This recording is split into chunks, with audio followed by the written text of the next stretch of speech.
दोस्तों नमस्कार। वीडियो में अंत तक बने रहिएगा। वास्तव में आपको एक अच्छी सीख मिलेगी और आपको आनंद भी बहुत आएगा। दोस्तों, एक बेटी होती है, बहुत लाड प्यार से अपने घर में पली होती है। तो उसका शादी जो है बहुत, जैसा कि हमारे समाज में होता है, बहुत ही धूमधाम से और अच्छी खासी खर्च के साथ शादी की जाती है। और जिस घर में बेटी जाती है उस घर में उसके सास से उसका जो व्यवहार है वो बहुत अच्छा नहीं होता है, दोनों में पटता नहीं है।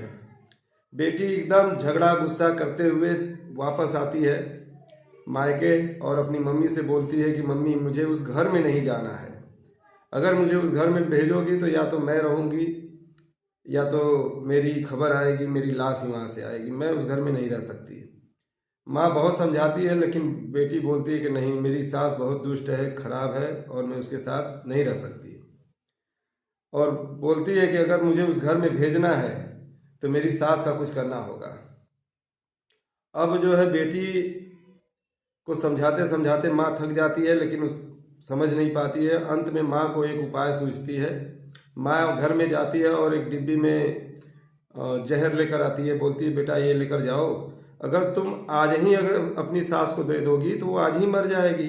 क्योंकि तुम्हारे और उसके बीच में मधुर संबंध नहीं है तो सारा शक तुम्हारे ऊपर आ जाएगा। इसलिए आज ही मत देना। इस जहर में से थोड़ा थोड़ा उसको खाने में मिलाकर देते रहना। 2 महीना 3 महीना में वो अपने आप धीरे धीरे मर जाएगी।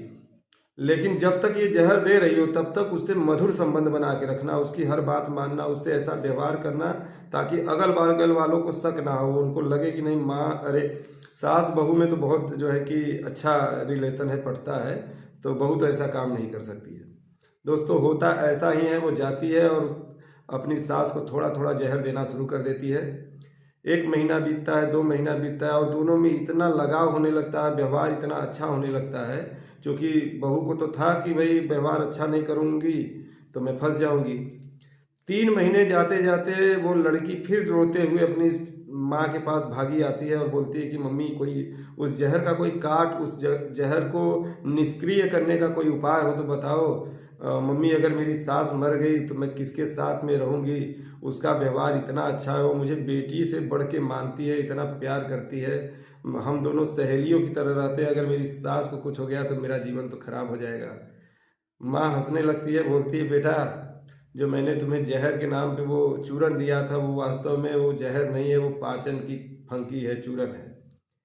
तो दोस्तों, यहाँ कहानी का सार यही निकल के आता है कि हम किसी के साथ जैसा व्यवहार करते हैं वैसा ही व्यवहार हमें रिटर्न मिलता है। हम अगर बहू बन के जाते हैं और बहू की तरह व्यवहार करते हैं तो वो भी सास की तरह व्यवहार करती है।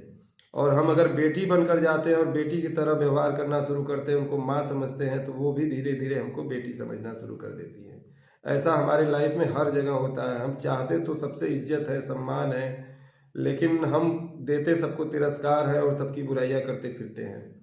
तो जब हम अगर सबका सम्मान करेंगे, सबका जो है कि आदर करेंगे, जगह जगह पे सबकी तारीफ करेंगे, तो हमारी भी तारीफ होगी, हमको भी आदर मिलेगा।